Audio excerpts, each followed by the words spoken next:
let's read the Word of God before we start. So, ang pag-uusapan natin is chapter 2. So, natapos na tayo sa chapter 1. So, today is chapter 2. So, let's start reading the Word.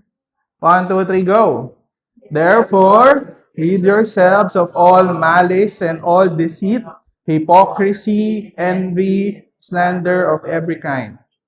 Like newborn babies, crave your spiritual milk so that by it you may grow up in your salvation, now that you have tasted that the Lord is good. As you come to Him, rejected by humans but chosen by God and precious to Him, you also, like living stones, are being built into spiritual house to be a holy priesthood, offering spiritual sacrifices acceptable to God through Jesus Christ. For in Scripture it says, I lay a stone,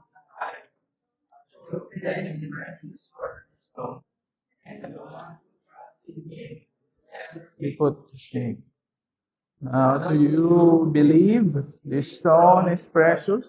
But to those who do not believe, the stone that the builders rejected has become the cornerstone, and a stone that causes people to stumble, and a rock that makes them fall. They stumble because they disobey the message, which is also what they were destined for.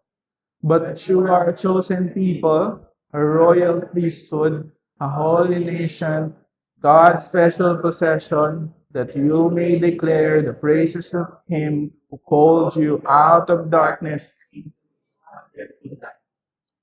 Once you were not a people, but now you are a people of God. Once you had not received mercy, but now you have received mercy. Let's pray. Heavenly Father,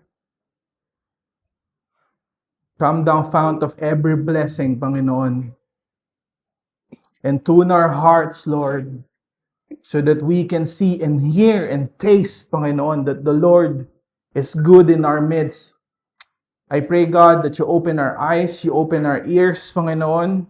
Palambutin mo yung mga puso namin so that we can hear and understand your word, Father. Lord, in this very moment, Panginoon, wala kaming hiling, Panginoon, kundi makilala ka, Panginoon. Makita namin yung kagandahan mo, Lord. And may we see Jesus and Him only. And may we hear yung lakad niya. Maranasan namin, Panginoon, yung presensya niya, Panginoon, as we hear your word today. And may you forgive the one who teaches, Panginoon, for my sins are many. We bless you, we honor you in Jesus' name. Amen. Amen. Okay po, we can sit. So, like we always do, syempre magba-background muna tayo, no? So, lagi nating sinasabi na the reason why we need to know the background of the story. And di ba, napapansin nyo ba, pag kami nagsasalita, ang lakas din, di ba? So, the reason why we need to know the background of the story para magkaroon tayo ng idea kung bakit sinabi ng author yung mga bagay na sinasabi niya dun sa scripture para mas lalo nating maintindihan. Okay, so sino ang nagsulat ng 1 Peter? Si Paul, di ba? Siyempre si Peter. Ang 1 Paul, di ba? So, siyempre, ang nagsulat niyan si Peter. And later, maganda yung story ni Peter. And number 2, sino yung audience niya? Yung mga Gentile Christians, Jewish believers, and followers of Jesus that has been scattered throughout Asia Minor. Yung Asia Minor, ngayon, ang tawag ngayon doon is Turkey na. So, yung dating Asia Minor is now Turkey. So, doon nagsimula yung mga pistachio, di ba? Anyway, these believers were experiencing, okay, sa lahat ng background, ang palagi nating hahanapin is the historical background or historical context para malaman natin ano ba yung nangyayari during those times kaya sinulat yung letter. Kasi, di ba, lagi natin din sinasabi na minsan, binabasa mo yung Bible, hindi mo siya magets kasi hindi mo alam yung historical context. Ano ba yung nangyayari during that time kaya siya sinulat. So, number one, yung mga Christians during this time is they are excluded socially. Number two, nagkakaroon ng verbal abuse. Number three, there is pressure from pagan society dahil kapag Christian ka, criminal ka. Can you imagine being a Christian, tas ang tingin ng mga tao sa'yo, criminal? Ganun katindi sa atin. Pag sinabing Christian, sasabihin ka lang na, ano lang ba sinasabi sa atin pag narinig na Christian ka? Hallelujah, hallelujah. Wala po yan. Sa kanila, pag Christian ka, criminal ka. Ganun katindi yun. Kumbaga parang pag naglalakad ka, may letter P ka sa likod, preso. Parang ganon ang tingin sa'yo ng mga tao. Ganun kababa ang tingin. Especially dahil ang paligid mo paray pagano, hindi sila naniniwala sa Diyos. Number two, there is a loss of status, loss of relationship. Di ba ngayon, pag naging Christian ka, nasa bahay ka pa. Pag naging Christian ka, during that time, wala ka na sa bahay nyo. Hindi ka nakilala ng nanay mo. Lumayas ka dito, anak.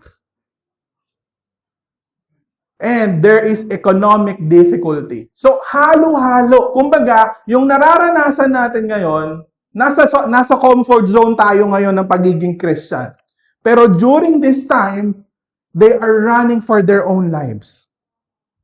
Kasi unti-unti hinahunting na yung mga Christians nitong time na to.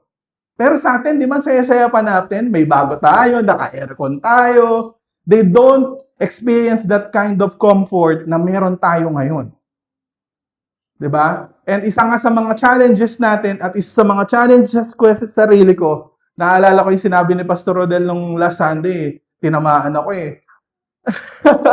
Parang, di ba?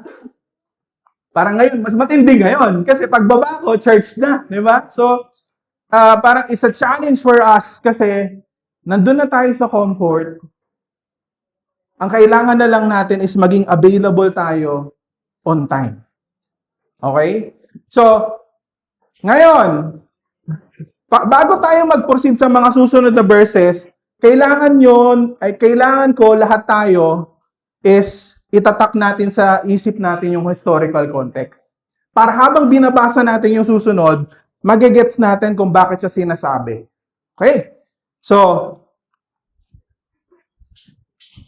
okay, imagine niyo kuwari tayo yung believers during that time. We are running for our own lives. Tapos biglang sinabi ni Peter to, therefore, rid yourselves of all malice, deceit, hypocrisy, envy, slander of every kind. Ayan ba yung kailangan kong marinig ngayon? Na-imagine nyo ba? Kung kayo yung believers during this time, nagtatakbuhan kayo para sa mga buhay nyo, and then sabi ni Peter ito, get rid of all malice. Parang hindi ayun yung kailangan kong marinig ngayon, Peter. Parang ganun yung nasa isip natin, di ba? But, the reason why sinulat ni Peter to is because, bago natin puntahan yun, syempre, isa-isayin natin. Punta muna tayo dun sa word na, therefore. Sino dito lagi nyo nababasa yung therefore? Therefore. Meron pang ibang other words na ginagamit sa New Testament letters. Therefore, so that yung isa. And then, tapos yung isa, for this reason, yung isa is because of this, and then, yung favorite ko, in light of this. So, laging sinasabi yan ng Bible because ang ginagawa ng author is, kaya niya sinasabi yan kasi pinapaalala niya sa mga readers na balikan niyo yung chapter 1 bago niyo basahin yung susunod. Parang sinasabi niya, di ba, therefore, sabi niya, balikan niyo yung chapter 1 bago niyo basahin yung read yourself. Parang sinasabi niya, alalahanin nyo yung lahat ng sinabi ko ng chapter 1, tsaka nyo basahin yung susunod na sentence dito sa letter na to. Parang ganon. So tayong lahat, mahalaga po na maintindihan natin na kapag nagbabasa po tayo ng Bible, para hindi tayo magkaliko-liko at magkaiba-iba ng interpretation, we need to understand that. Kasi po, alam nyo po, isa sa mga ultimate na pwede mangyari kapag mali ka ng interpretation is maging pagano tayong lahat. Maging Buddhist ka or maging other beliefs ka dahil hindi mo naintindihan yung word na therefore. Kasi like for example, pag nagbabasa tayo ng Bible, ang lagi lang nating nakikita at nababasa, eto na kaagad, malice, deceit, hypocrisy, envy, slander, every kind. Hindi yun yung mahalaga. Ang pinakamahalaga dito sa verse 1 is the word therefore. Pero tayo, pag nagbabasa tayo ng Bible, anong mas pinapahalagahan natin? Hindi yung therefore. Ang pinapahalagahan natin, ano yung bagay na hindi ko dapat ginagawa? Ayun agad yun nasa isip natin. Hindi ko po sinasabi na totally mali yun. Pero, pagka ganun po yung pagkakabasa natin, mali po yung interpretation natin ng Bible. Ganun siya kakalaga. Nakita nyo po yun? Dahil every other world religion will read this verse at ang lagi nilang makikita, etong mga kailangan nilang gawin. Pero hindi nila makikita yung unang-unang word na sobrang pinakamahalaga sa verse na to. This is how important this word, therefore, kapag nagbabasa tayo ng Bible. Okay? Aside from therefore, so that for this reason, because of this, in light of this, pag nababasa niyo yan, sobrang importante po. Okay? Why? O, diba? Amen! Amen, amen. Bakit? So, okay. So, bakit natin sinasabi na mahalaga yung word na therefore? Okay, number 1. Ano yung reason? Ano ba yung reason kung bakit sinabi yung word na therefore? Ano sabi natin? Balikan natin yung chapter 1. Number 1, ano ba yung sinabi sa chapter 1? Sabi sa chapter 1, your new birth and your living hope. Sino yung living hope? Si Jesus. Parang sinasabi niya, you have been regenerated. As a follower of Jesus Christ, the moment na nanampalataya ka kay Jesus, new birth happens. Ibig sabihin ng new birth, theologically, ang tawag doon is regeneration. O, to put it simply, ang ibig sabihin ng regeneration, ito. Dati, nagbabasa ka ng Biblia, wala ka naiintindihan. Tama? Hanggang ngayon, wala ka pa rin naiintindihan. Problema mo yon. Kasi hindi ka nag-aaral. Okay, joke lang. But, dati, binabasa mo yung Bible, hindi mo naiintindihan. Pero ngayon, naiintindihan mo na siya. Bakit? Because of regeneration. Because the Holy Spirit of God already dwells inside of you. Kaya nabuksan yung mata natin para maintindihan natin yung salita niya. Ano pa? Pangalawa, you have new desires. Dati ayaw mong pumunta ng church. Ngayon, nandito ka. Kasama ka namin. That's what regeneration is. Ano pa? Dati tayong patay. Di ba sabi ng Bible? For we are dead in our trespasses and sins, and we are made alive together with Christ. Sino yung nagbuhay sa atin? That's the Holy Spirit. The power of the Holy Spirit. New desire, from death to life, and dati tayong bulag, ngayon nakakakita na tayo. That's what regeneration is. Number 2, napansin nyo ba minsan, bakit ka nagsasuffer? Ano sasabihin natin?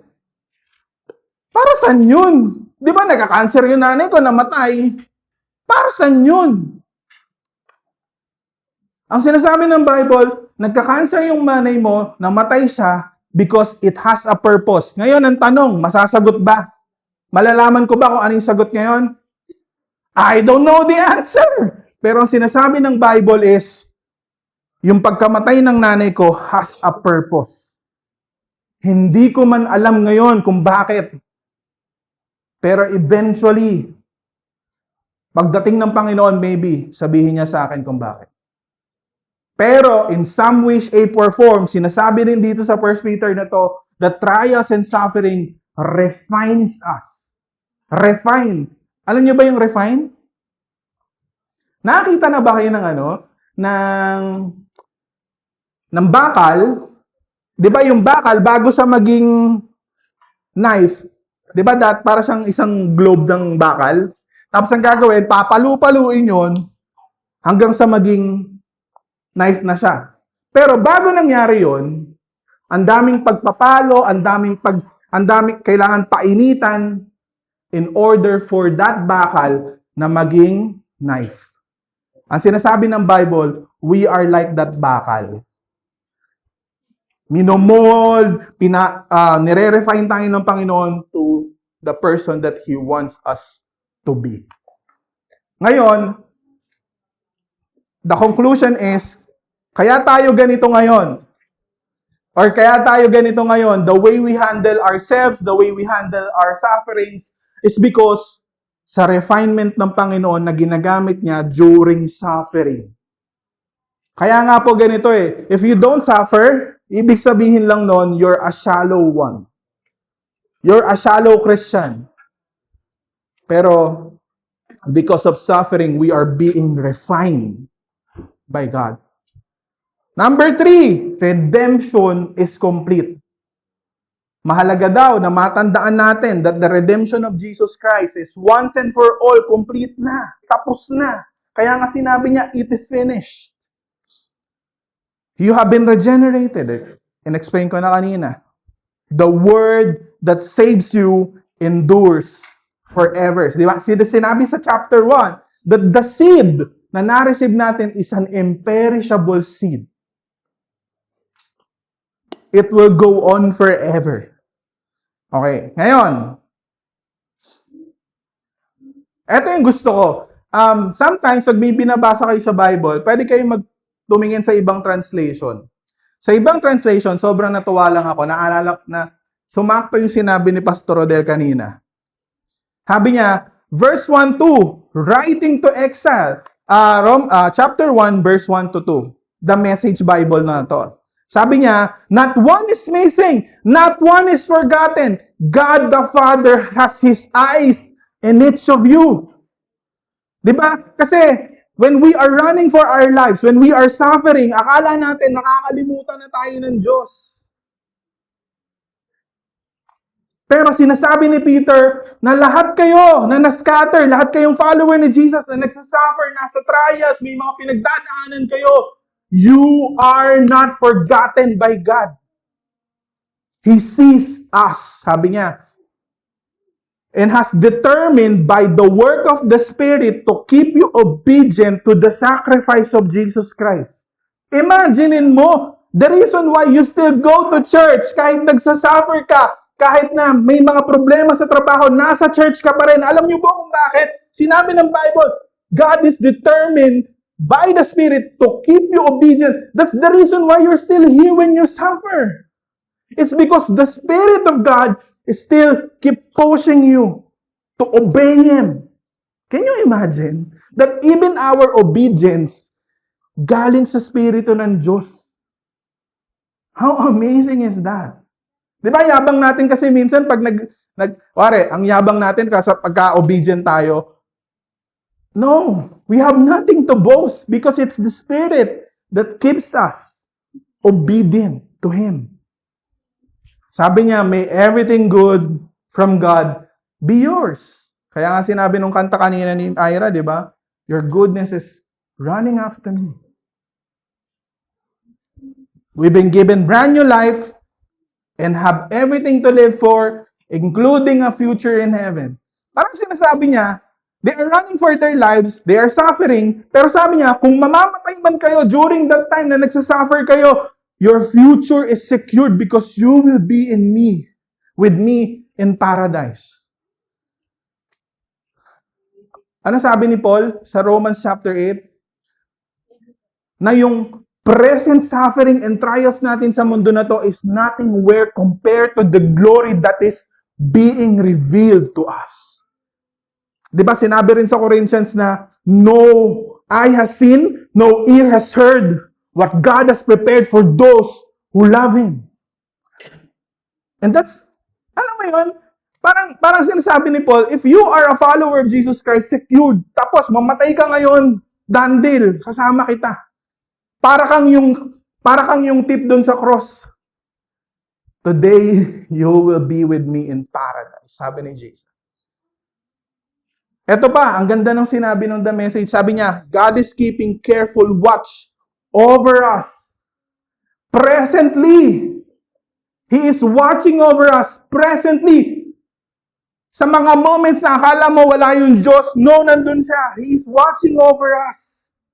At ang sinasabi pa ng Bible, not just present, He is also watching over you nung past, nung present, not just those things, but also the future. He is watching over you. Can you imagine the God of the universe watching over us? Tapos kapag ka meron lang, alam mo yun, parang meron lang maliit na suffering, sobrang nawawala na tayo ng gana kagad. Because we're forgetting this truth. Tapos tinatanong natin si Lord, where are you? Diba? Wala yung mga nagmomotor dyan. Tapos nasiraan ka sa gitna, diba? Para mapapatulong ka, saan ka, Lord? Mga panahon, dala-dala ko yung motor ko. Ang hirap, di ba? Ang hirap masiraan sa gitna ng daan. Mapapatanong ako, may Diyos ba eh? Pero sabi ni Lord, kahit nasiraan ka, kasama mo ako. Alam niyo yan, nasiraan na rin ako eh. Nawalan ako ng gas nung isang beses. Tsaka naplatan ako ng gulong. So, alam ko yung hirap nun, okay?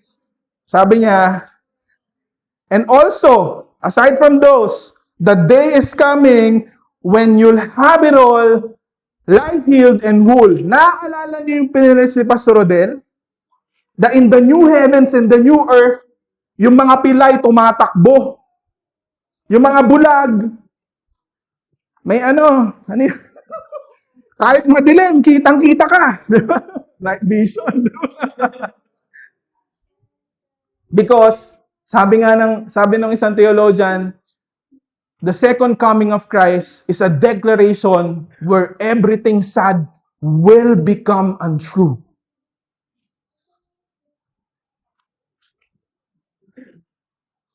Pero sabi niya, the reason why nangyari lahat yon is because it cost God plenty to get you out of that dead and empty-handed life you grew up in.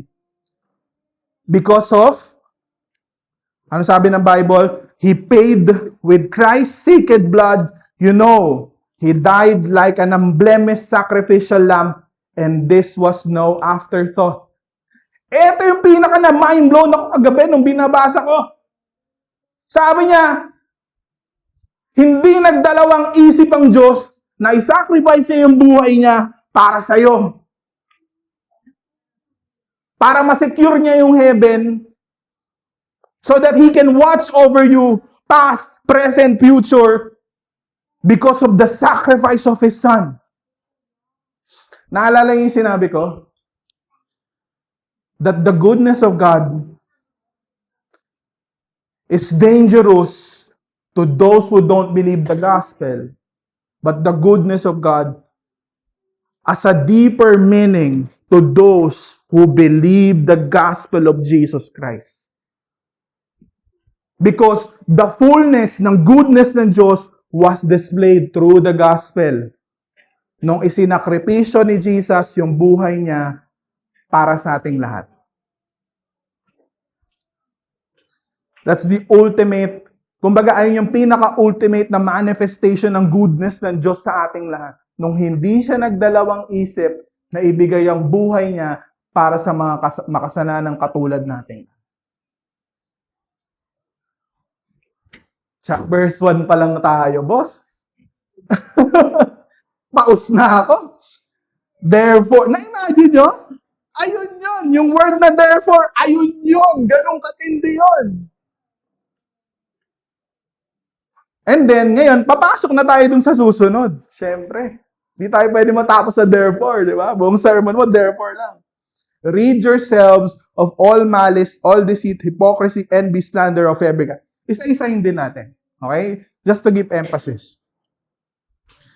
Sabi ng isang commentary, Peter begins with relational sin. Kasi nung una kong binasa, nagtatakbuhan sila, tapos sinabi, get rid of every malice. Parang, huh? Peter, we don't want you to preach to us. Listen to us. Di ba? Makinig ka sa amin. Hindi. The reason why sinabi ni Peter yun is because lahat ng mga kasalanan, kasi tingnan nyo bakit ayun lang yung sinabi niya? Walang sinabi doon na sexual immorality. Pag binasa mo yung New Testament, puro sexual immorality, di ba? Pero wala sa listahan. Kasi nga, ang sinasabi ni Peter, those are relational sins that destroy Christian unity. Bakit? Isa sa mga worst na pwedeng mangyari kapag nag-scatter kayo, ay hindi pa kayo united. Di ba? Kaya nga naalala ko yung pinag-iusapan natin yung sa Ephesians. The Holy Spirit is grieved. Actually, pag binasa nyo yun, why the Holy Spirit is grieved is because of division. The Holy Spirit is grieved because there are division within the church. That's the context of that Ephesians verse. And kaya sinasabi ni Peter to is because crucial na maintindihan ng mga believers na nagkalat, yung mga kasalanan na yon can destroy their unity. Kumbaga, okay lang na magkalat tayo, pero hindi okay na nagkalat tayo, hindi pa tayo united. Diba? Sabi niya, these are not random. Ayun yung akala ko random lang, ayun yung sinabi niya. Pero hindi. Because they are community corrupting attitude. Ngayon, sobrang halaga, di ba? Because, pag binasa nila yan, para sa atin din yan because we are a community of believers. And we are blessed. Bakit? Hindi tayo nagtatakbuhan kung para sa buhay natin. Magkakasama tayo ngayon. Kaya ang daling sabihin. Can you imagine paano pinakalat yung letter na yun? O punta ka muna sa Pasig. O punta ka ng Pineda. Ganun. Kasi kalat-kalat sila Okay, punta muna tayo dun sa word na malice. Yan. Kakia. Hindi po akisya. Kakia. So, kung paano siya kakia. Ang ibig sabihin nun, evil intent, ill towards others, wanting harm in the heart. How does it work?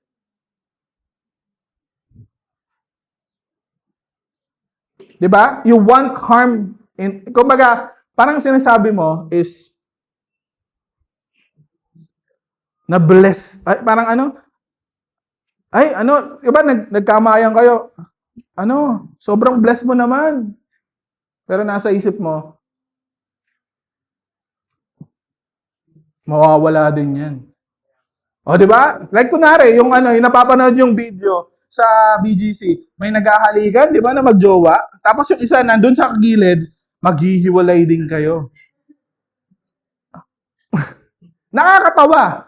Pero we do that. And ang sinasabi ng Bible, that's malice. That's one of the dangerous sin that causes division within the church. Diba? Like, kunwari, si Kevin, kalbo, magkakabuhok din. Ay, iba yun. Hindi malis yun. Kasi nagkabuhok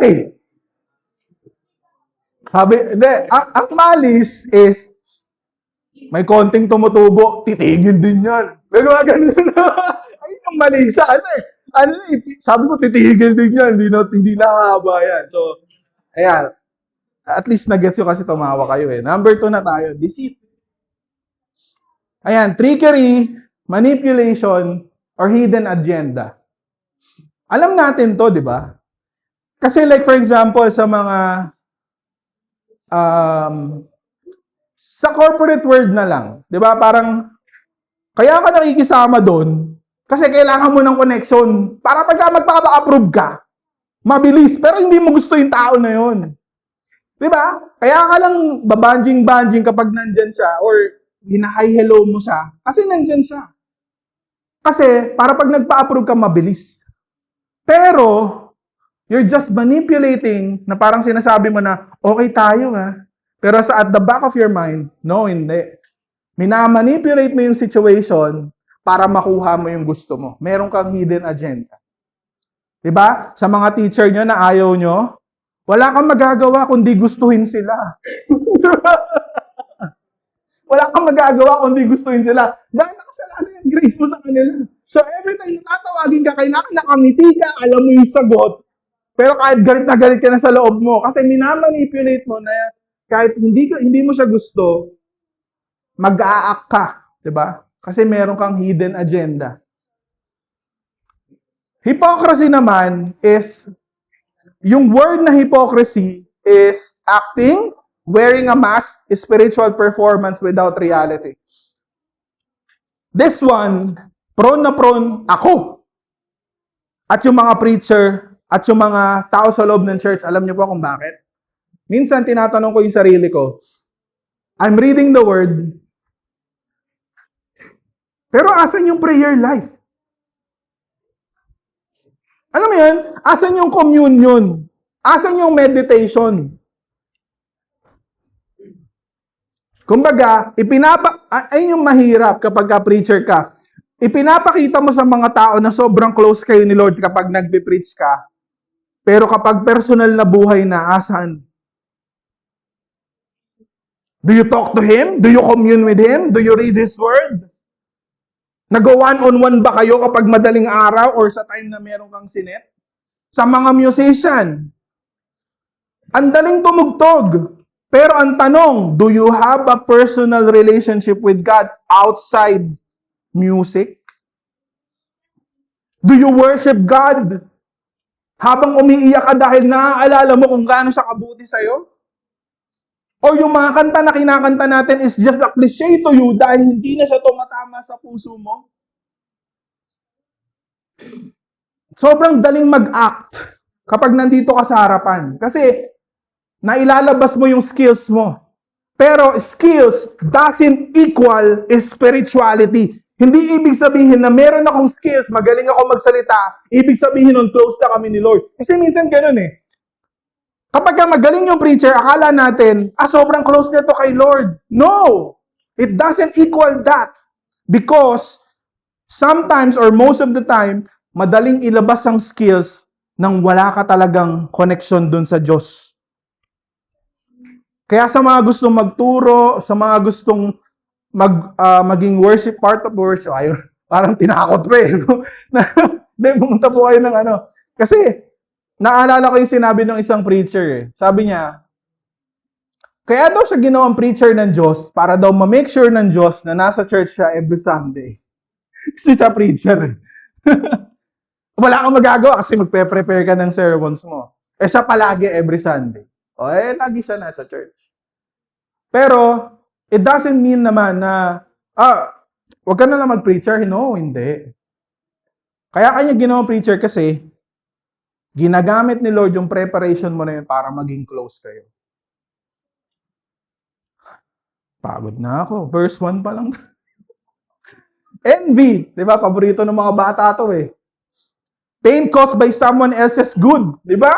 Buo pamilya nila kami. Sira. Pinapaikot mo sa utak mo. Or sometimes, yung mga buo ang pamilya, ayaw mo sa kanila. Kasi, bakit? Kapag nakikita mo sila, naaalala mo yung pamilya mo. Di ba? Sa trabaho, eto na lang. Sa trabaho na lang. Sige. Nung nakita ko yung mga na-promote, envy! Alam mo yan, kahit pastor ka, kahit propeta ka pa, kahit ikaw pa si Mother Teresa, kapag ka hindi ka na-promote at yung mga kasama mo ay na-promote, envy will stink. Tatamaan ka, tatapuling ka. Pero ang tanong doon, can you still congratulate those colleagues of yours? Sabi ko sa sarili, no, hindi ako magko-congratulate doon.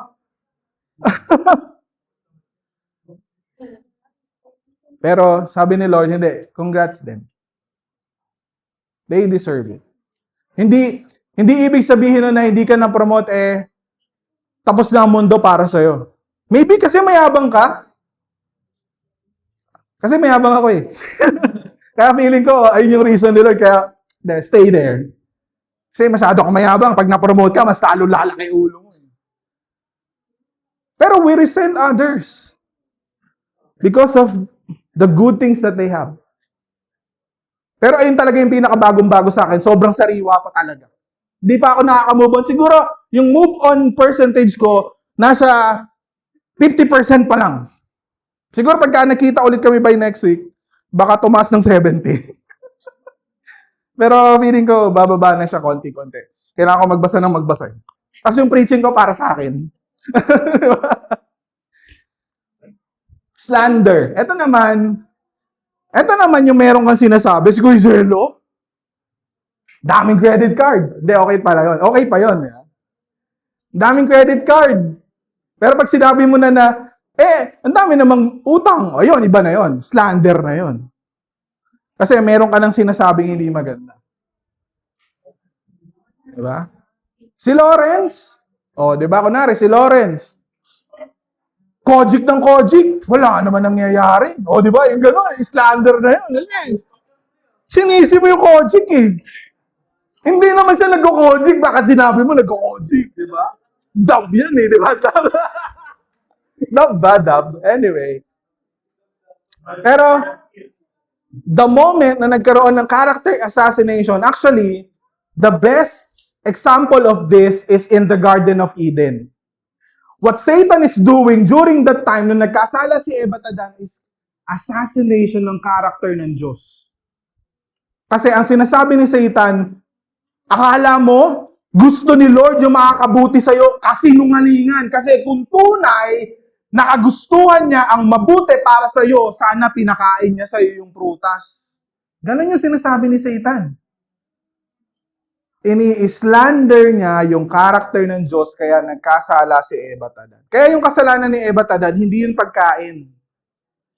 Ang kasalanan ni Eva at Adan is naniwala sila sa kasinungalingan na ibinigay ni Satan during that.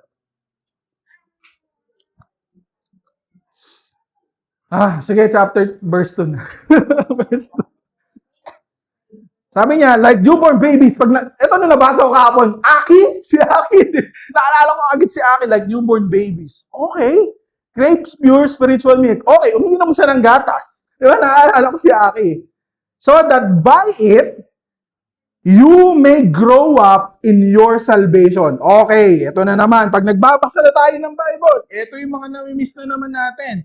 Ang lagi lang natin pinag-uusapan dito, crave spiritual milk. Uy, what's that? Dumaan. Okay. Sige lang, sorry. Like newborn babies, craves, yun, di ba? Parang Peter Tanchi na tayo ngayon, guys, ha? Like newborn babies, crave pure spiritual milk. So that by it, alam nyo, okay, quiz. Ano ang pinakamahalagang word na bababasa nyo dito sa verse 2? Ano yung pinakamahalaga? Wala. Meron ba? Ay, saw that. Nice. One, di ba? Ano pa? Ano pa yung pinakamahalagang word? Kasi ang una natin nakikita dyan, crave spiritual milk. Kasi bakit? Ayun yung gagawin mo eh. Ganun tayo kasi magbasa ng Bible. Hinahanap natin palagi, ano yung gagawin ko dito? Hindi po. Sige. Actually, naka-highlight na.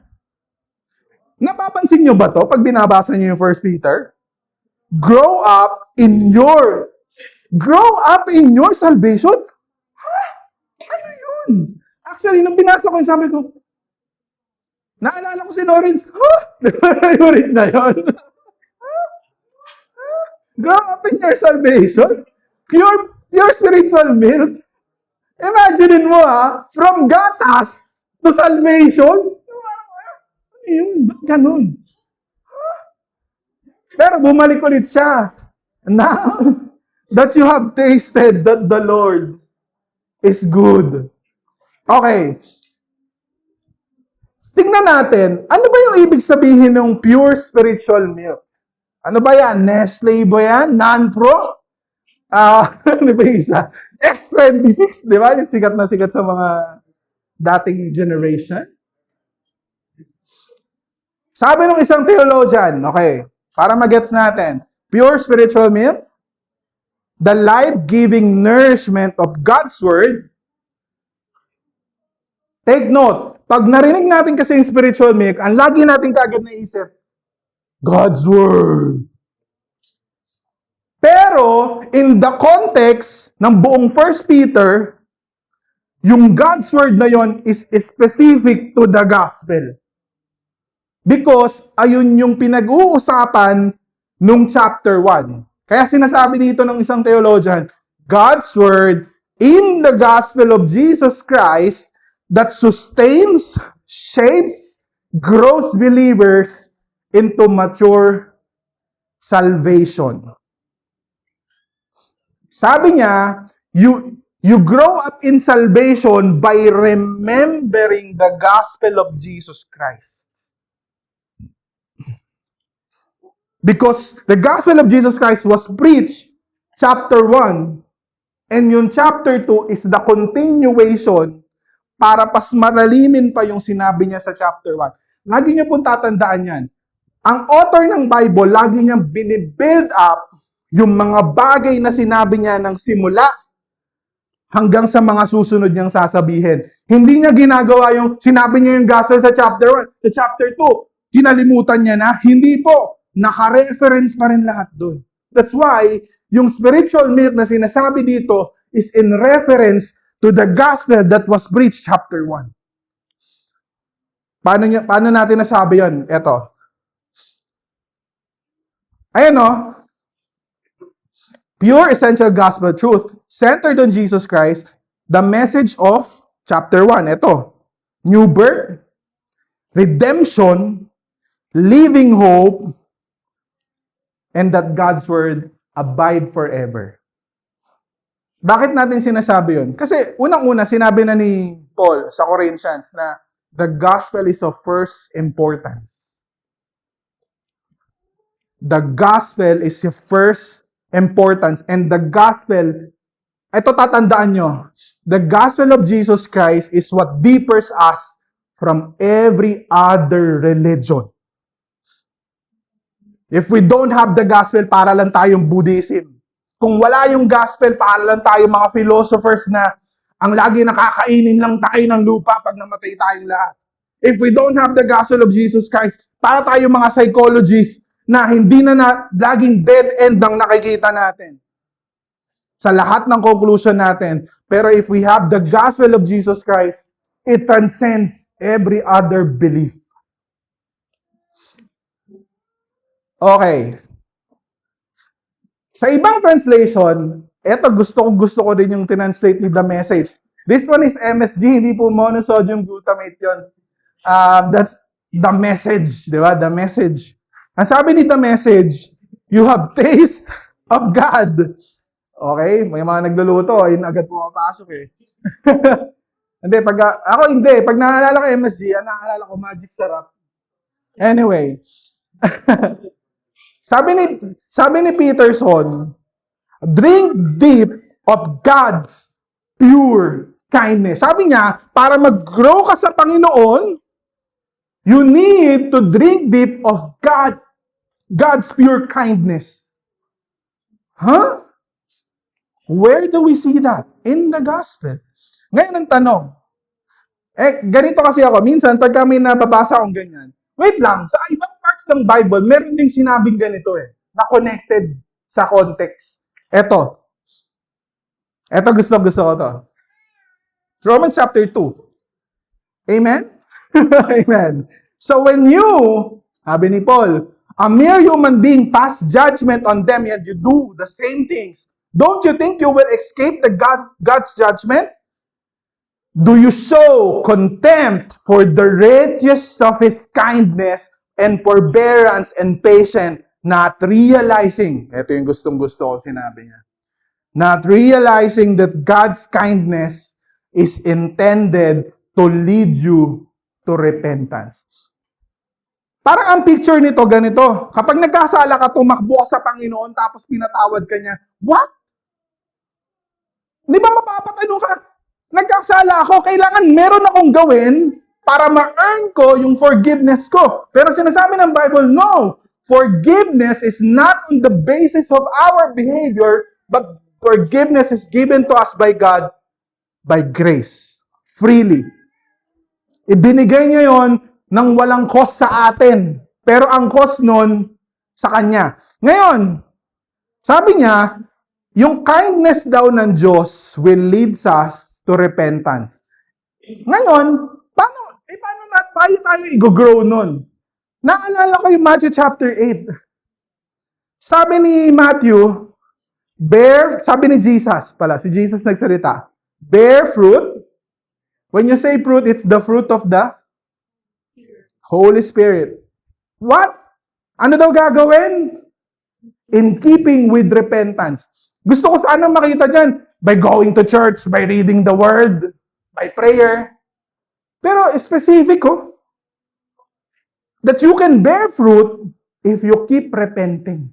Tayo kasi mga believers, akala natin, magre-repent lang tayo kapag meron tayong nagawang kasalanan na alam natin. Diba? Ano palagi ko sinasabi sa inyo? Yung mga kasalanan na hindi natin nakikita are the good things na pinapahalagahan natin more than God. At ang mga bagay na kailangan nating madalas i-repent ay yung mga bagay na mas binaglalaanan natin ng oras kaysa sa Diyos. Lord, patawarin mo ako sa girlfriend ko na to dahil mas mahal ko siya kaysa sa'yo. Patawarin mo ako dahil sa career na to, Lord, nakakalimutan na kita. Patawarin mo ako dahil sa pera na to, Lord, nakakalimutan ko na pagtiwalaan ka. Patawarin mo ako, Lord. Dahil mas mahalaga pa sa akin na maglaro ng Mobile Legends kaysa magbasa ng salita mo.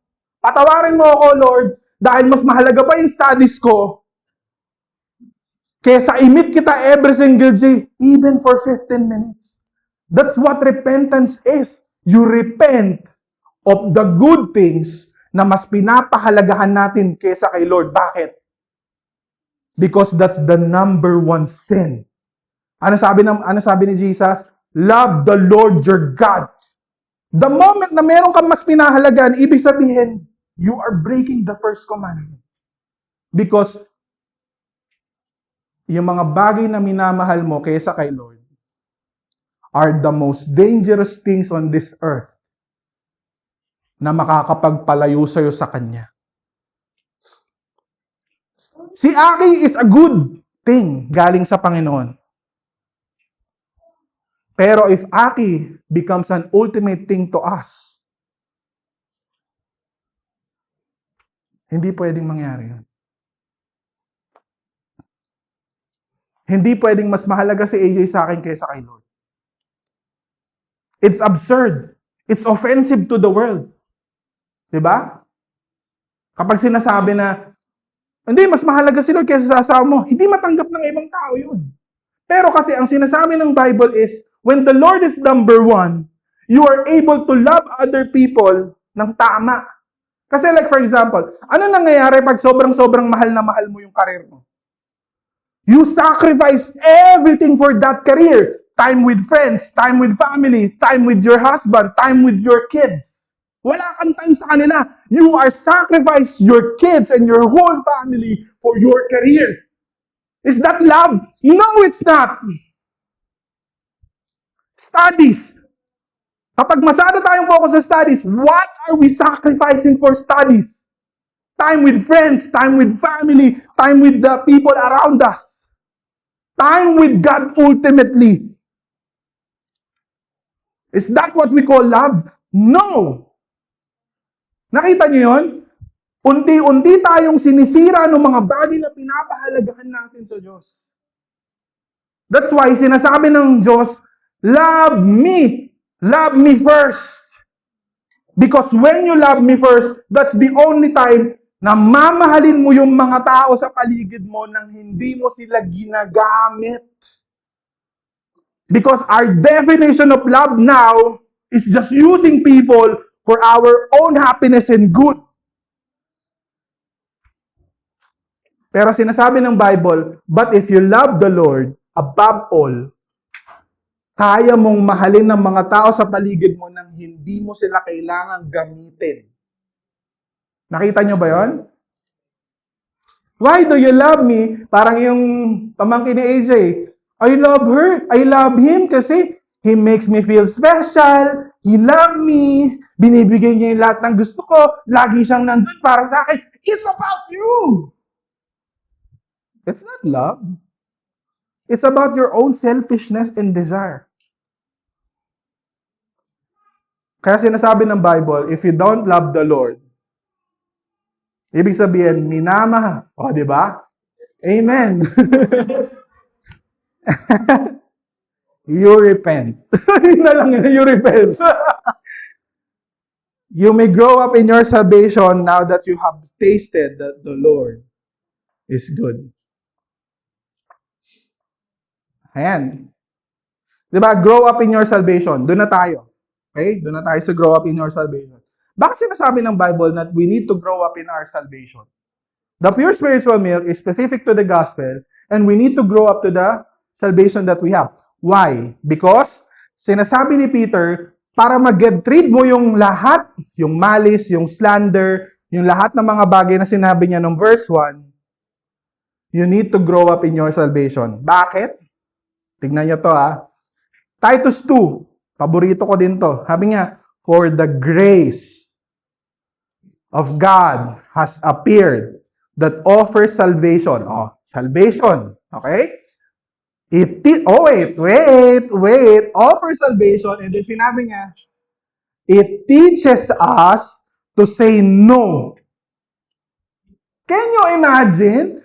Sinabi niya, the grace of God teaches us to say no to ungodliness. Ano yung ungodliness? That's verse 1. That's verse 1. Malice, slander.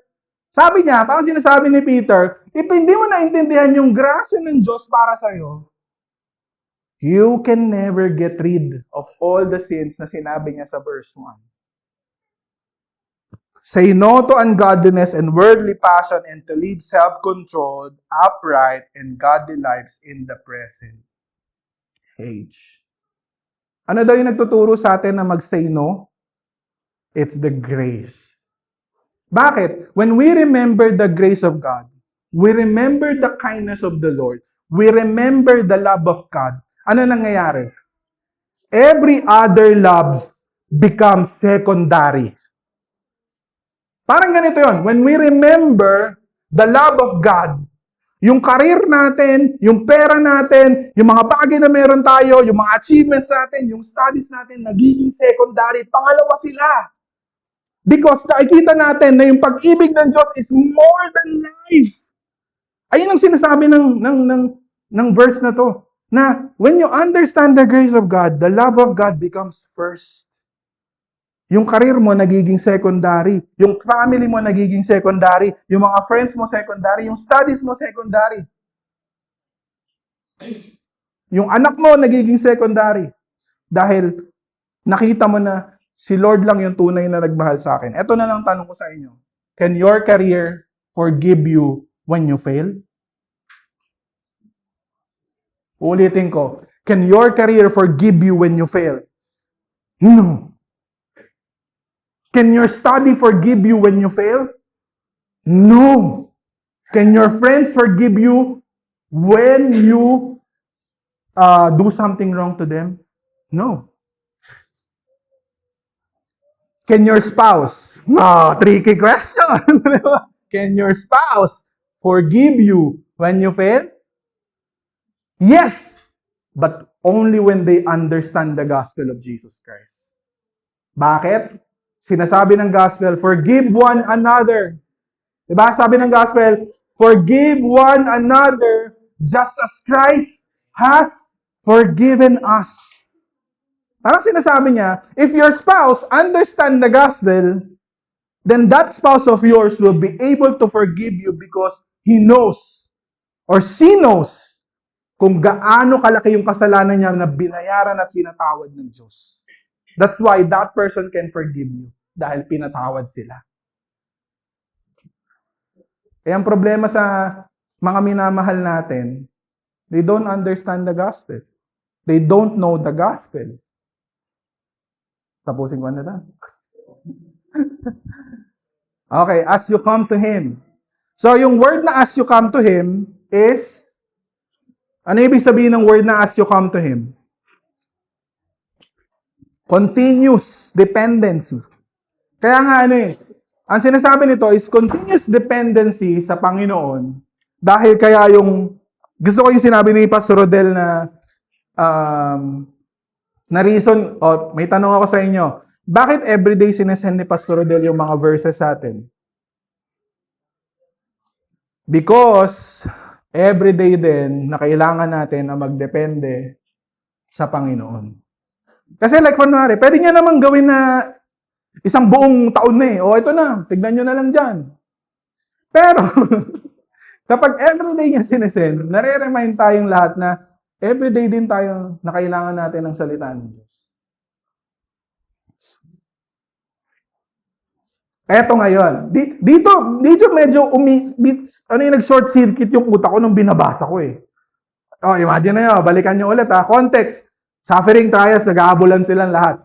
Tapos bigla niya sinabi na, tanggalin mo yung context na yun. Tsaka mo basahin. Tama.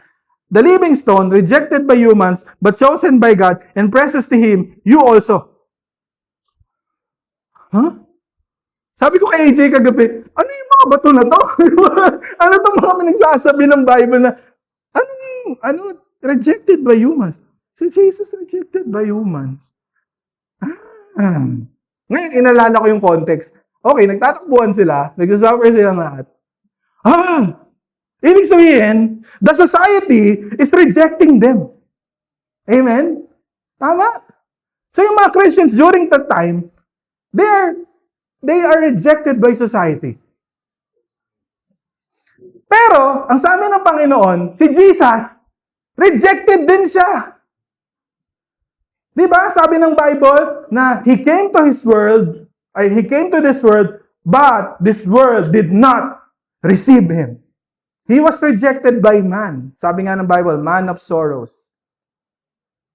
Pero sinabi niya, even though si Jesus was rejected by humans, He is still chosen by God and precious to God. Parang sinasabi ni Peter dito, people will reject us.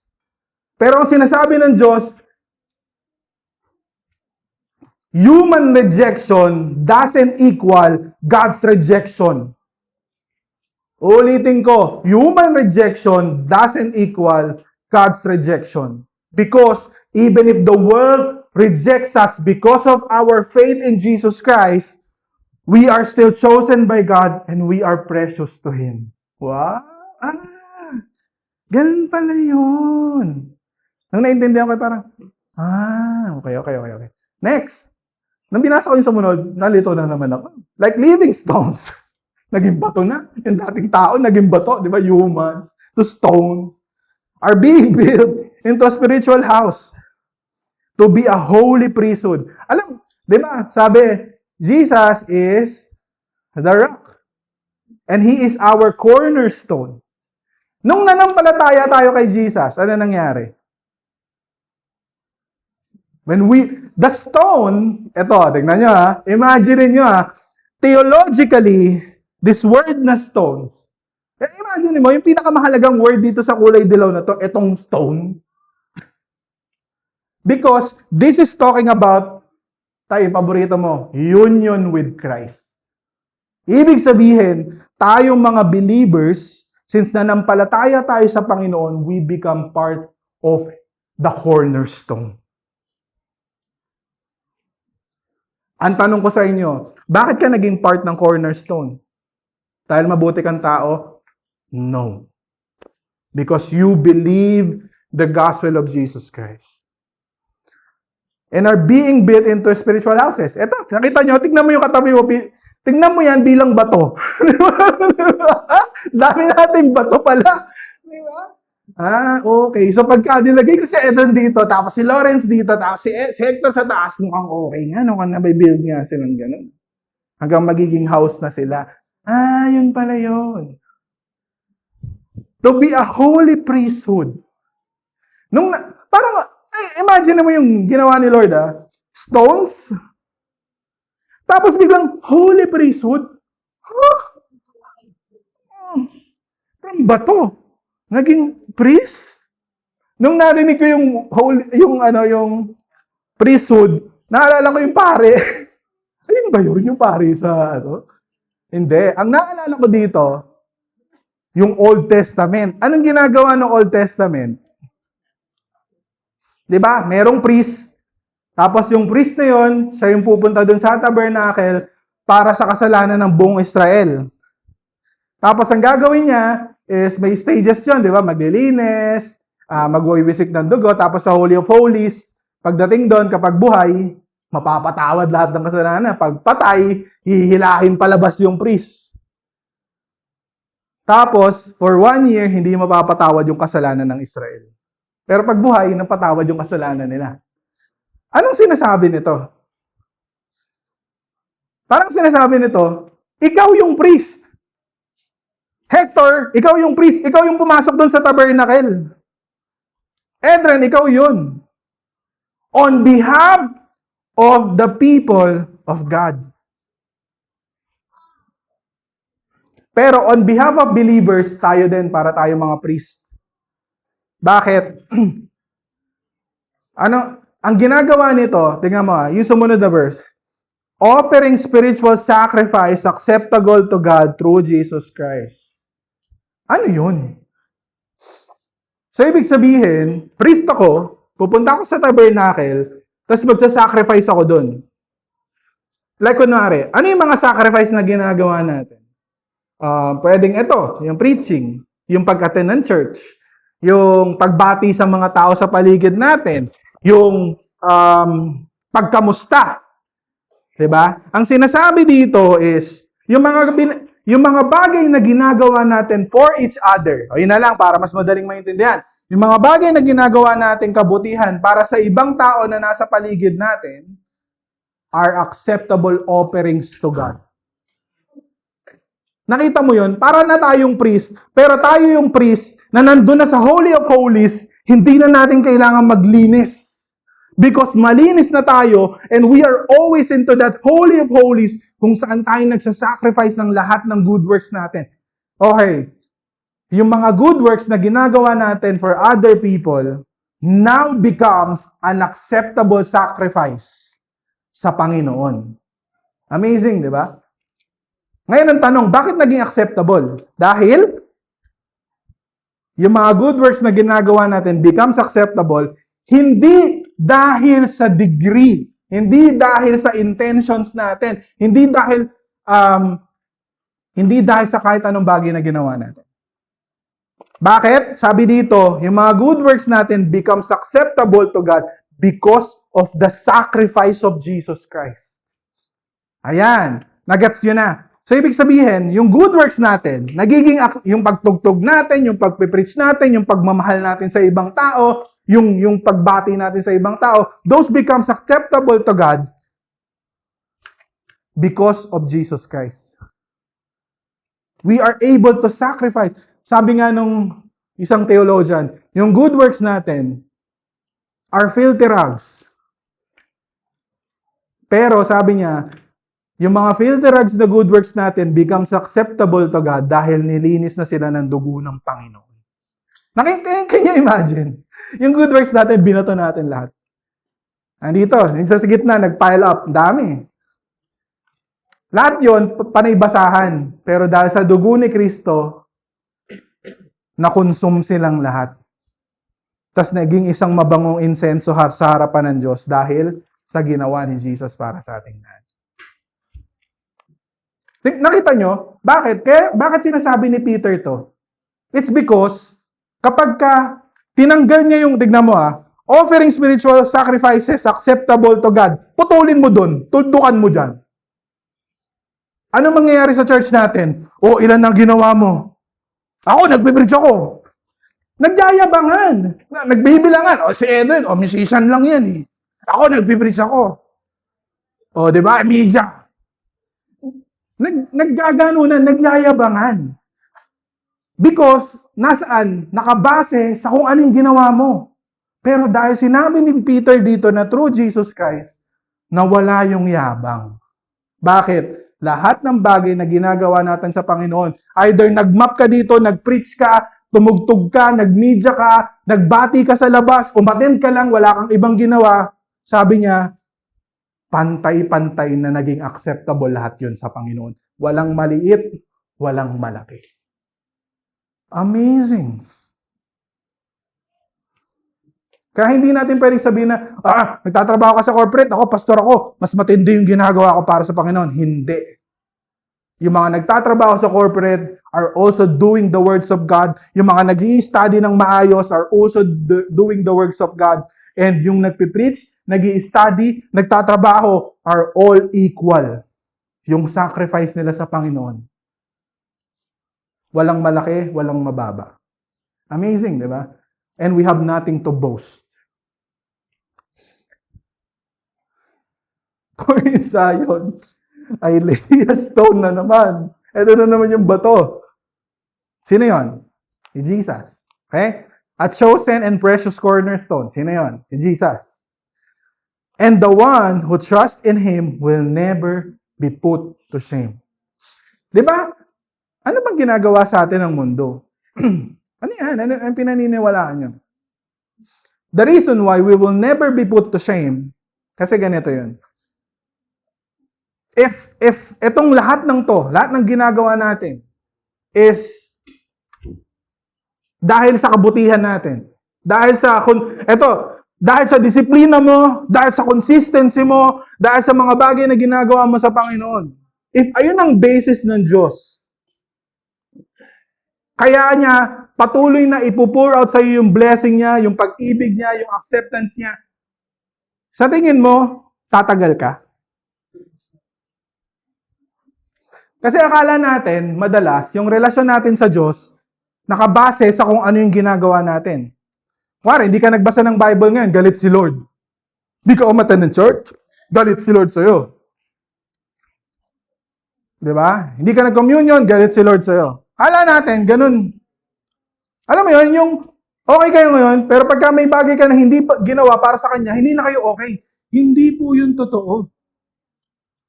Our relationship with God, because of the death of Jesus Christ, because of what Jesus did for us, ay hindi na po nakabasa sa performance natin. Hindi po siya parang boss. Na, promoted si Marix ngayon. Bakit? Walang absent every Sunday. Di ba? Yung mga ganun, di ba? Nung lagi binabasa eh. Pero buti na lang. Buti na lang talaga. Kaya tayo naging katanggap-tanggap sa Diyos is because of Jesus Christ at hindi sa pag-attend ng Sunday. Sabi niya, and those who trust in Him will never be put to shame. Anong ibig sabihin nito? Ibig sabihin, kasi diba, like for example, imagine niyo, nagsasuffer kayo. Naalala niyo yung asawa ni Job? Curse God and die. Di ba sabi niya? Ipaglalaban mo pa rin yung Diyos mo, nawala na yung anak mo, nawala na yung ari-arian mo, puro may sakit ka, puro bulutong. Sabi niya, curse God and die. Tapos na. Tigilan mo na yung Diyos mo na yan. Di ba? Sinashame siya. Pero ano sabi ni Job? The Lord gives and the Lord takes away. Blessed be the name of the Lord. Ano nangyari at the end? He was vindicated. Parang everything sad becomes untrue. So sa atin din, parang sinasabi nito, we will never be put to shame dahil kahit anong mangyari sa mundo na to, alam natin ang ending. Na-imagine niyo ba yan? Nanonood kayo ng movie? Di ba? Yung bida, nasaksak na, nabaril na, buhay pa. Di ba? Parang si Cardo.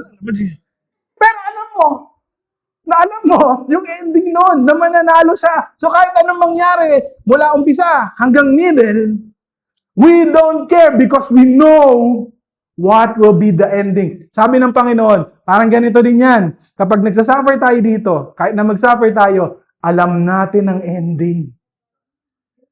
That one day, on the second coming of Christ, everything sad will become untrue.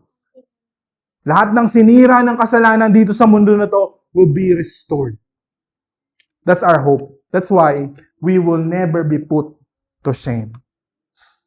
Now, to you who believe, this stone is precious. Sino yan? Si Jesus ulit.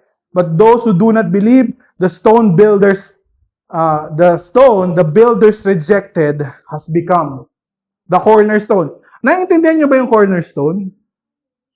Yung ano yun parang nasa gilid siya, 'di ba? Kanto. Nandun siya sa kanto. Tapos, yung mga sumunod na bato sa kanya, nakaangkla doon. Kaya pag tinanggal yon, bush! Kaya pag tinanggal, ito yung cornerstone nandun.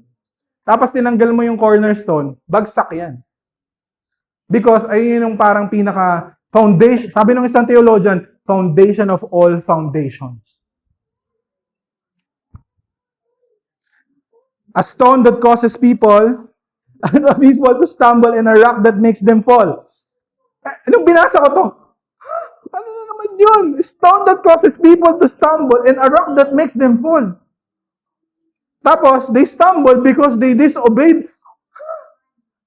Di ba pinag-uusap? Dito muna tayo. A stone that causes people to stumble and a rock that makes them fall. Tapos, they stumbled because tignan nyo to they disobey the message. Nung binasa ko yun, disobey. The gospel of Jesus Christ is not a command, but a declaration, an announcement. But it's not a command. Why do they disobey an announcement? Anyway, mamaya, iyan na natin. Which is also what they were. Ito pa yung ano tayo. Nung nabasa ko to, which is also what they were destined for. So, ito na naman yung pumapasok na naman tayo sa realm ng election. Ayun which they reject it because they are destined to reject it. Okay.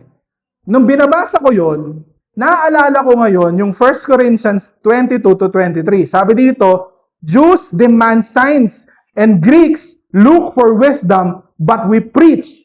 Tingnan nyo to Ito ang difference ng Christianity from every other world religion. We only preach Christ crucified. A stumbling block to Jews and foolishness to the Gentiles. Stumbling block and foolishness. Ayun yung sumunod na tanong ko. Ano yun? Paano naging stumbling block and paano naging foolishness? Okay, key reason. Why do people stumble? Number 1, pride.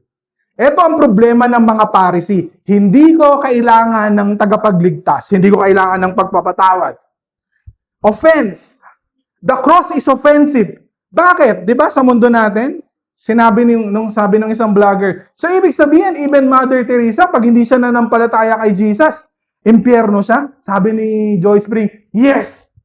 Tapos sinabi yung kay West Hub, tsaka yung CEO na interview niya, if I don't believe in Jesus, CEO yun multi-billionaire.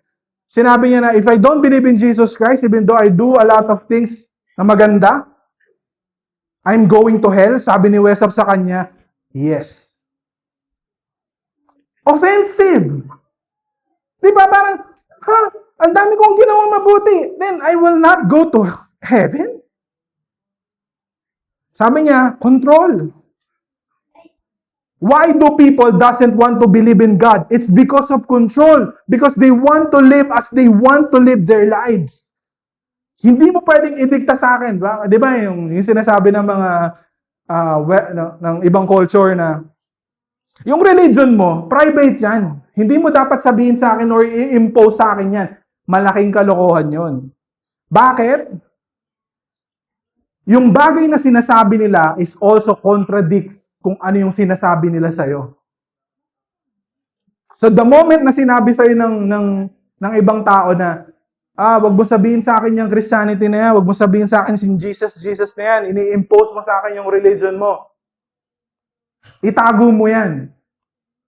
Pag sinabi nila yun sa atin, ibig sabihin lang nun, sinasabi nila na yung beliefs nila about God is better than our beliefs.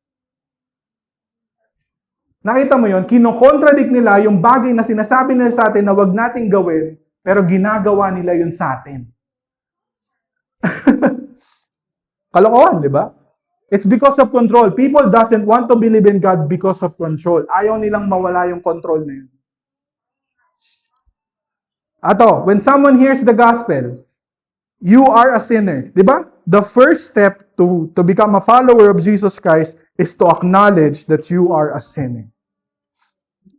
Parang ano nga, gusto ko maglagay dyan sa labas eh. Oh. If makasalanan ka, punta ka sa church namin. Oh, di ba? Bakit? Lagi sinasabi nila, hindi ako pupunta ng church kasi dami ko kasalanan. O kaya nga, nakalagay dyan eh. Oh. If makasalanan ka, punta ka sa LPCF Church. Bakit? Church ng makasalanan to. Pero yung iba, especially yung mga religious people, pag nakita nila yon, offensive sa kanila yon. Bakit? Ano yon? Walang credit yung ginawa ko mula nung bata ako sa pagtanda ko. Lahat ng bagay na ginawa ko, walang credit kahit isa doon. Pag hindi ako nanampalataya kay Jesus, mapupunta ako ng impyerno, and the answer is yes. Kahit gaano pa kadami ang credit mo na yan.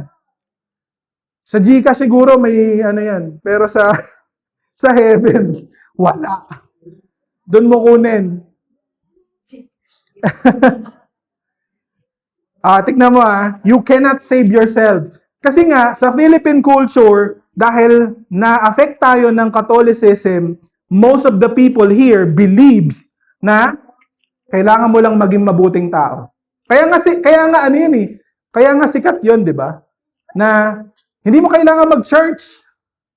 Ay, naku, pag narinig yun, talagang pumipintig yung tenga ko. Hindi mo kailangan mag-church. Kailangan mo lang maging mabuting tao. Hindi mo kailangan ng mga doktrina. Hindi mo kailangan ng kung anig-anig. Ang kailangan mo lang maging mabuting tao. Yan nga mga nasa church na yan eh. Hindi mabubuting tao eh. O kaya nga kami nasa church.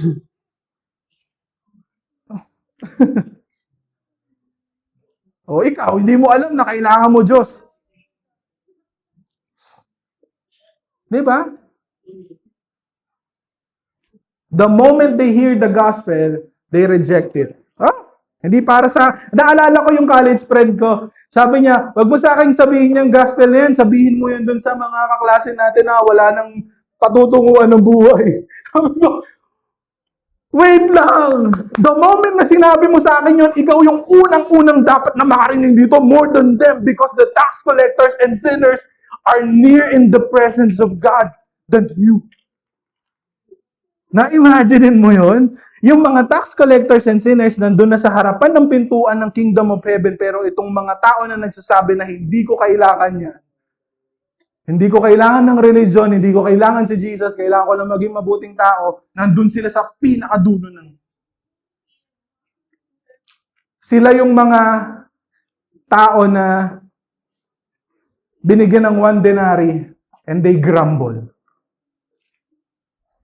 Because they fail to acknowledge the goodness of God who saves them. Dito na, tapusin ko na. Wala na po itong susunod na... But you are chosen people. The reason why ginagawa ko po yan, para pag nagbasa po kayo ng Bible, ganun yung ginagawa ni Pastor Raymond. So, iniisa-isa niya para maintindihan natin. Tignan mo ang ginagawa ni Peter, no? Inuulit-ulit niya. Kaya sinabi ni Pastor Rodel, di ba? Ulit-ulitin ko din. Kasi paulit-ulit din sila eh. Bakit? Bakit paulit-ulit yung Bible? Maulit din tayo eh. Lagi nating nakakalimutan eh. Pero pinapaalala ulit sa atin ng Diyos na you are a chosen people. Ibig sabihin, before the foundation of the world, God has already chosen you. Wait lang, may naiwang tanong. They disobeyed the message. So, ibig sabihin lang ng disobey the message, they rejected the gospel. Yung isa naman, which is also what they were destined for, ang ibig sabihin lang yan, they deliberately reject the message. Ibig sabihin, it's yung free will pa rin nila, yung ginamit nila para i-reject yung gospel ni Jesus Christ. Balikan nyo yung sermon ni Pastor Rodel for more details. Okay? But you are a chosen people, a royal priesthood, a holy nation, God's special possession, that you may declare the praises of Him who called you out of darkness into His wonderful light. Payo lang po, no, sa ating mga believers. Ang sinabi ng Bible dito, we may declare the praises of Him who called you out of darkness into this marvelous light. So kung meron man kayong babaunin, makinig na po kayo din sa pinakadulo dahil ito po yung pinakamahalaga sa lahat. Tayo mga Christians, we are called to do two ministries. One is word ministry and the other one is deed ministry. Self-explanatory. When we say deed, pakainin ang mga poor, magbigay, you be generous to people, gawin mo yung mga outwardly nakikita ng mga tao. Gets? Word. Ito naman, the word ministry is about the proclamation of the gospel. This is what I want everyone na kung meron man kayong champion, kung meron man kayong isang bagay na sobrang alam nyo by heart, kung meron man kayong isang bagay na kahit paikot-ikutin kayo, you know it, hindi ka pwedeng lokohin whatsoever, it's the gospel of Jesus Christ. Gustong-gusto ko yung isang si Tetelestai. Ang daming pinag-uusapan about sa hell, about sa ano. Pero sinabi niya, let's proclaim the gospel to your viewers. Because this is the important message that everyone needs to hear. Sa ating lahat, alam niyo po, nalulungkot ako kapag meron ako mga Christians na tinatanong, what is the gospel? And then sasabihin sa akin, Bible. Nalulungkot ako pag may mga Christians ako na tinatanong, what is the gospel? Sabihin nila sa akin, eto pa, yung isa na yon na nagsasabi na teacher siya ng Bible, nung tinanong siya ni Tetelestai kung ano yung gospel, hindi niya alam. Imagine, you read the Bible from cover to cover, but the gospel you don't know. And ayun po yung delikado sa atin. Maaari pong sobrang tagal na natin sa loob ng simbahan, but the gospel is not something that we know. Ano po yung gospel? The story of the gospel is that we rebelled against a holy God dahil makasalanan tayo. Nagrebelde tayo sa isang banal na Diyos. But a promise came.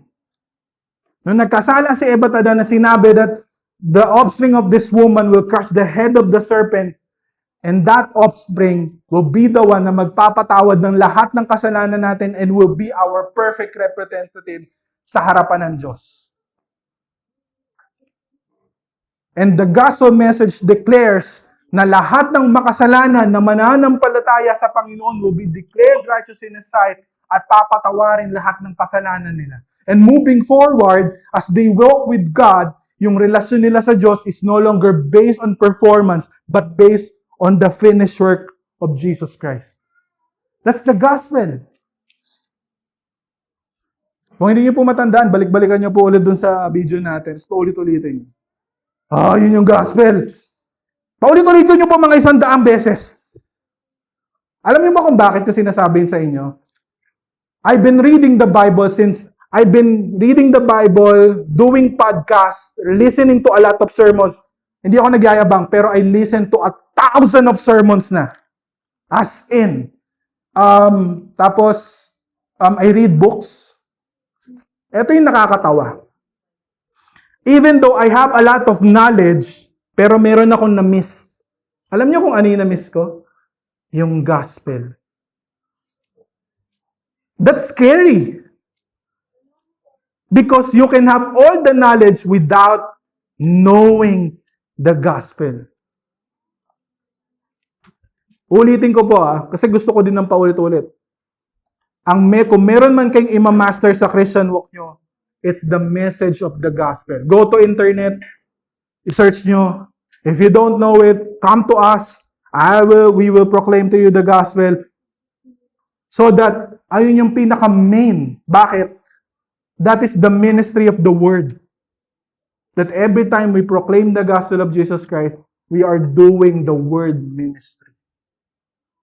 Because the word ministry, alam niyo po kung ano yung maganda sa word ministry, it directly talks to the heart of the people. Kaya nga 'di ba ng New Testament pag nag-preach ng gospel, they were cut to the heart. Tandaan nyo, mahalaga na sabihin natin sa tao na magbago na kayo, umatin kayo ng church, sumama kayo sa akin. Mahalaga po yun. Pero we preach the gospel still. Magpakain tayo, maganda yon. Gumawa tayo ng mabuti sa ibang tao, maganda yon. Pero we still preach the gospel. Kaya po sa ating lahat, tayo pong lahat sana po, maging gospel specialist tayo. Kung meron man tayong isang alam lang sa Bible, that's the gospel. Alam niyo po, lagi ko sinasabi kay AJ, pag ako namatay ako, what do I want people to remember when they hear my name? Si Raymart, he always preaches the gospel. Wala po akong ibang pangarap kundi yun. Gusto ko po kapag every time na naririnig niyo yung pangalan ko, kahit hindi pa ako namatay, gusto ko pag naririnig niyo yung pangalan ko, naaalala niyo yung gospel. Because that's the most important message of the Bible.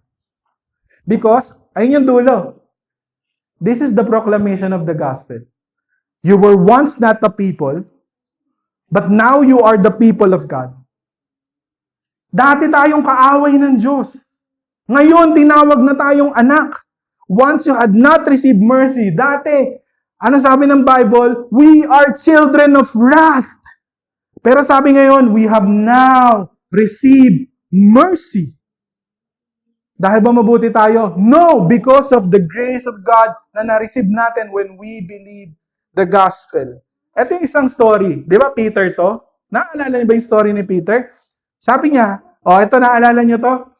Ito yung si Pastor Rodel last time. Ito yung pangatlo na. Tinanong siya nung stranger. Sabi ni Peter, dininay niya, pangatlo na, si Jesus. I do not know what you're talking about. And immediately, while he was still speaking, the rooster crowed. And then sabi doon, and the Lord Jesus himself looked at Peter, and Peter remembered the saying of the Lord, how he had said to him, before the rooster crows today, you will deny me 3 times. Nung pangatlong beses niya nang dininay si Jesus, tumilaok na yung manok. And then sinabi dyan, and went out and wept bitterly. Umiyak siya. Can you imagine? 3 times mong dininay ang Panginoon. 3 times. Ang malupit pa dito, nung pangatlo, tinignan pa siya. Mukha sa nagkatinigan sila. Can you imagine the Lord of the universe himself looking at you in the eyes, yung moment na dinidinay mo siya. Sa ating lahat, akala natin the Lord is blinking His eyes kapag nagkasala tayo. No, He is watching over you even if you sin. He's looking towards you. Pero that look is a look of a merciful God that is willing to forgive. Kaya pag nagkasala tayo, you run to the mercies of God. Kaya sinasabi ng Bible, the grace of God is always available. We go to the throne of grace. At ito yung pinakagusto kong story. Ito na inabuhay si Jesus. As they entered the tomb, they saw a young man dressed in a white robe sitting on the right side, and they were alarmed. Don't be alarmed, sabi nung angel. You are looking for Jesus the Nazarene who was crucified. Sabi nung angel, He has risen. He is not here. See the place where they laid Him, but go. Ito yung pinakamagandang verse na nabasa ko. Sabi niya, but go, tell His disciples. Pwedeng tapos na. Pwedeng tuldukan na yon ng Bible. Pero sinabi dito, tell His disciples and Peter.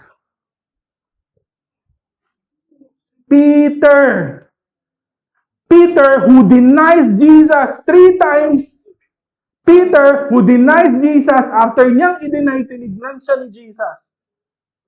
Pero ito pa rin yung same Peter na hinahanap ng puso ng Diyos to be part of His kingdom. Diba? Ang tanong, do you think you're Peter? If the answer is yes, go to God. Go to Him. Receive His mercy and grace. Receive His forgiveness. Tayo po tayo, let's pray.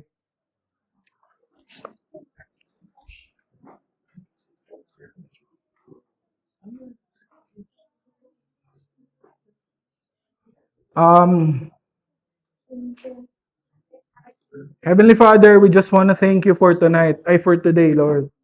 For giving us your word, Father. Ipaalala mo sa amin, Panginoon, how amazing you are. Paalala mo sa amin, Panginoon, that we are all Peter. In some way, shape, or form, Panginoon, we denied you. In some way, shape, or form, Panginoon, we forget you. In some way, shape, or form, Panginoon, marami kami mas pinahalagahan more than you. And most of the time, Panginoon, because of our sins, we have broken your heart. Pero sinasabi ng word today, Panginoon, that even though nangyari yung lahat ng mga kasalanan namin, Panginoon, you still want us. That the whole point of the cross is for sinners to come to the presence of God where they can receive mercy and grace. Lord, you know our struggles. You know the demons, Panginoon. You know the loneliness, Panginoon, na lagi namin kinakalaban. You know the emptiness of our hearts, Lord. You know the void, Panginoon, that we continuously want to fill. You know our longing, Panginoon, for real love. You know our longing, Panginoon, for happiness, Father. And may we all find, Lord, lahat ng bagay na yon sa presensya mo. Not in other places, Panginoon, but in your presence. At maranasan namin, Lord, kahit yung glimpse lang ng sinabi ni David na in your presence there is fullness of joy. And I pray, God, that the joy of the Lord continuously be in our hearts as we remember the gospel. That we can come to you, Panginoon, as we are. And you have a promise, Panginoon, that as we come to you as we are, we will not live as we are because we will be changed, Lord. Baguhin niyo po yung mga puso namin, Panginoon. Turuan mo kami na lumapit sa iyo. Turuan mo kami, Panginoon, na mahalin ka. Turuan mo kami na mag-spend ng time sa iyo, Lord. Enable us, Panginoon, to be obedient to you through the power of the Spirit. And may we remember always the gospel, Panginoon. Especially in moments that we need it, Lord. Especially kapag nagkasala kami, when we fail you, Lord. When we fail the people around us. Kapag meron kaming ginawang mali, Panginoon, remind us of the gospel. Kapag mayabang kami, Panginoon, still remind us, Panginoon, that we are sinners. That apart from you, we are nothing, Lord. Remind us, Panginoon. Always. Sustain us. Keep us in your presence, Lord. Gawin mo kaming mga sisiw, Panginoon, na laging nasa ilalim ng pakpak mo, Panginoon. Marami pong salamat, Lord. And taas po natin ang ating mga kamay. Sabi ng Panginoon, this is how you should bless the people of God. May the good Lord bless and keep you. May His face shine upon you and be gracious unto you. And may He lift up His countenance and peace, perfect peace that comes from the gospel of Jesus Christ because we have been reconciled sa banal na Diyos kahit makasalanan tayong lahat. We bless you. We honor you. In Jesus' name we pray. Amen.